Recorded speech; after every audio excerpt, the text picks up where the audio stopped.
আয়াত 101 খালিদিনা ফিহি ওয়াসাআ লাহুম ইয়াউমাল কিয়ামাতি হিমলা। অনুবাদ, সেটাকে তারা স্থায়ী হবে এবং কিয়ামতের দিন তাদের জন্য এ বোঝা হবে কত মন্দ।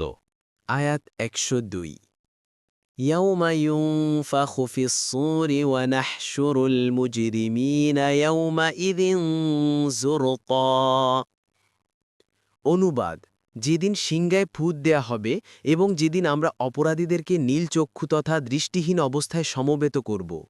তাফসির 1 নং ফুটনোটের বিবরণ। ইবনে উমর রাদিয়াল্লাহু আনহুমা বলেন, জনৈক বেদুইন রাসূলুল্লাহ সাল্লাল্লাহু আলাইহি ওয়াসাল্লামকে প্রশ্ন করলেন, সূর কি? তিনি বললেন, সিংগা, এতে ফুৎকার দেয়া হবে। আবু দাউদ 4742, তিরমিজি 3243, 3244, আহমদ 2312, সহি ইবনে হিব্বান 7012, হাকম 2436, 506। অর্থ এই যে সূর সিংগার মতোই কোনো বস্তু হবে, এতে ফেরেশতা ফুঁক দিলে সব মৃত জীবিত হয়ে যাবে। হাদিসে এর কিছু গুণাগুণ বর্ণনা করা হয়েছে।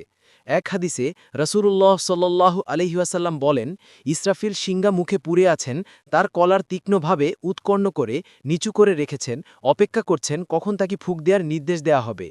তিরমিজি 2431, আহমদ 3-7, 73, হাকম 4-559। এর থেকে বোঝা যায় যে এটা এক প্রকার সিংগার মতো, এর একাংশ মুখে পুরা যায়, তবে এর প্রকৃত রূপ একমাত্র আল্লাহই ভালো জানেন। 2 নং ফুটনোটের বিবরণ। অর্থাৎ ভয় এবং আতঙ্কে তাদের রক্ত শুকিয়ে যাবে এবং তাদের অবস্থা এমন হয়ে যাবে যেন তাদের শরীরে এক বিন্দুও রক্ত নেই। অথবা শব্দটি আজরাকুল আইন তথা নীলচক্ষুওয়ালার অর্থে গ্রহণ করেছেন। তারা এর অর্থ করেন অত্যাধিক ভয়ে তাদের চোখের মনে স্থির হয়ে যাবে। ফাতহুল কাদির।